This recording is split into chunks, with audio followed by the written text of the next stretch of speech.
guys, what's up? Cardfight here, and today I'm here with a brake ride analysis video. So a lot of people have been asking me about what I think about brake rides and how to make them most efficient. Now, obviously, there's a lot of different ways to use brake rides.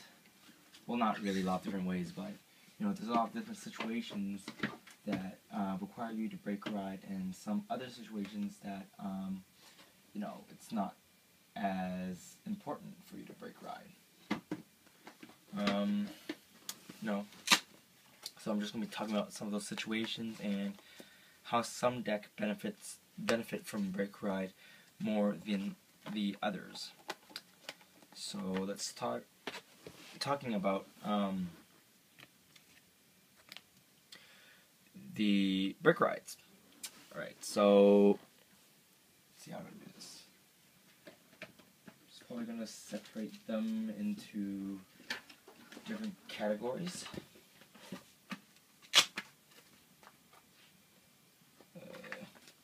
So in my opinion,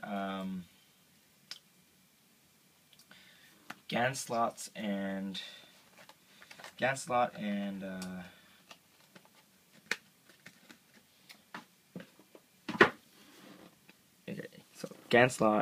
Vanguard Dragon, Himiko, all these brake rides, they're pretty good to ride into over and over again because every time you do it, you can still get their effect off.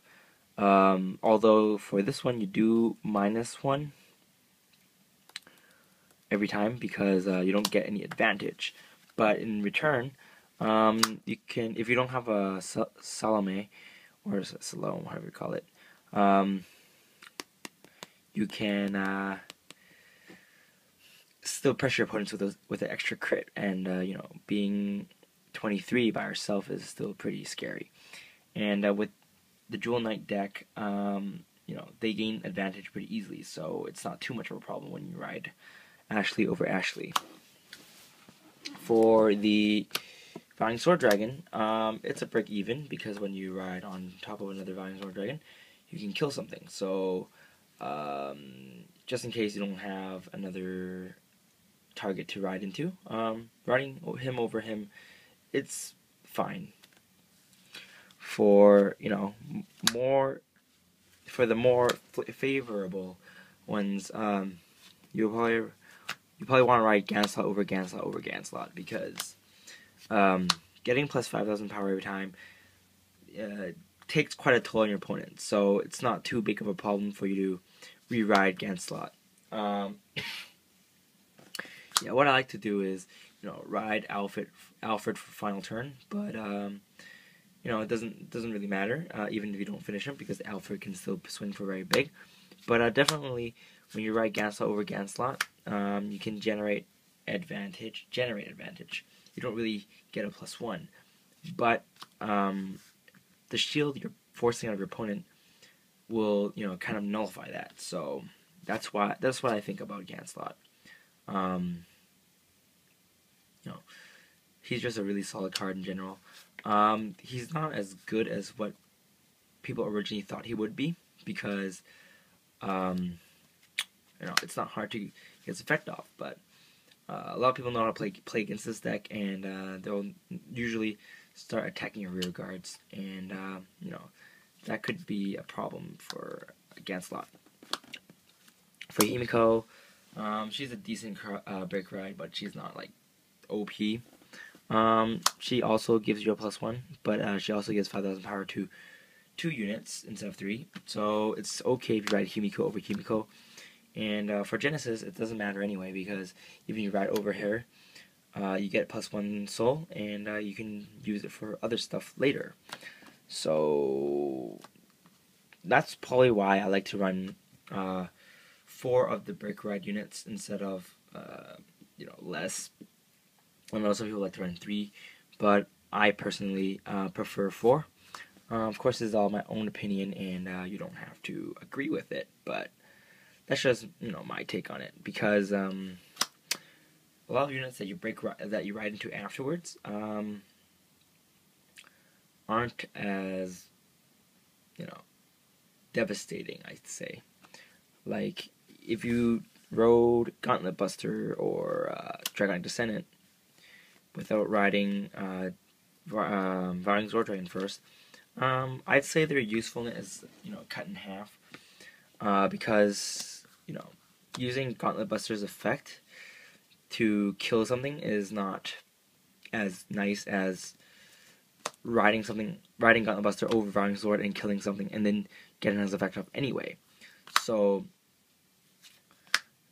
because, during turn 3 or 4, you're probably not going to be at 4 damage anyway, so you'll probably be riding a vanilla grade 3 anyway. So, well, not really vanilla, but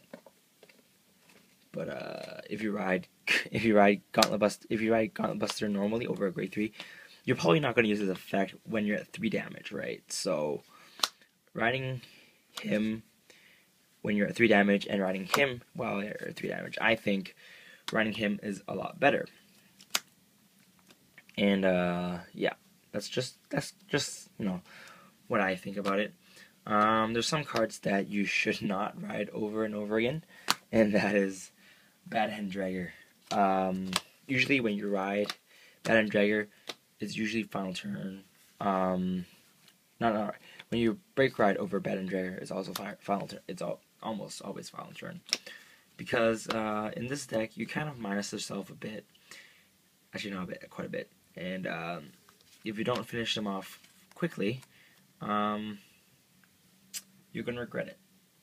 So that's why I think once you ride Dudley Emperor or whatnot, yeah, and you should not ride Bad Hand Dragger over Bad Hand Dragger. Same with Dauntless Drive Dragon. I think he's also another card that you should not ride over. I mean, you could, but it's just much more useful if you ride something else over it. So that's my take on it. Alright, so what else is there? Units you can ride over. Well, there are some. Yeah, okay. There are some units that benefit from not break riding, such as let's see.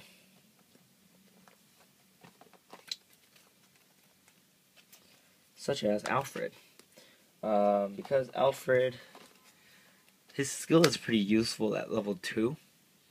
I mean, not level 2, when you're not at limit break, so it's not too bad if you don't ride Ganslot over. Some people I know like to not max out their Ganslots and just play Alfred, and just ride Alfred over, but for me, in more situations, I would prefer to ride Ganslot first, but there are some, other situations where riding Alfred is more useful, but usually not. So that's just my take on it. People are saying, well, you're pretty much riding 11k vanilla, but I don't agree, because they do get the extra power, and having 11k Vanguard is very useful.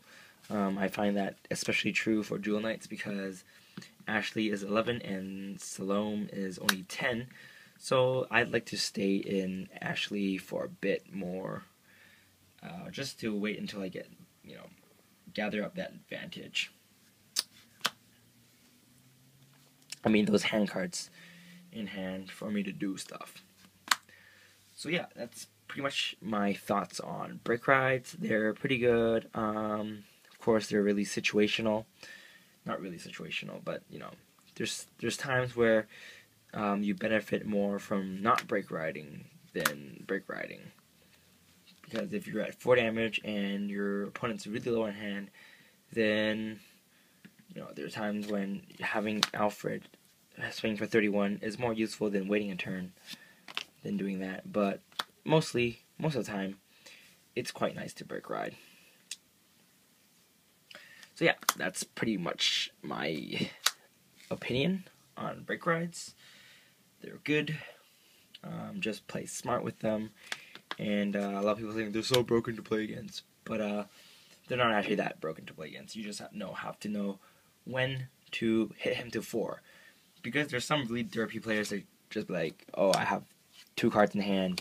I think I'll attack him. Ho, ho, ho, ho. No, it's stupid. If you have like 3 cards in hand, 3 or 4 cards in hand, and he's at 3 damage, and he has Bad and Dragger, and you attack him, you deserve to lose because there's no way you're gonna guard against 100k, at least 100k worth of attacks with 3 cards in hand. That's just not reasonable. And so yeah, play smart, guys. Don't just herp derp and attack your opponent into 4 damage. I know a lot of people do this, and they don't see what's wrong with it, but I think it's pretty obvious. Anyway, this is Karotaku, and I'll see you guys later. Bye.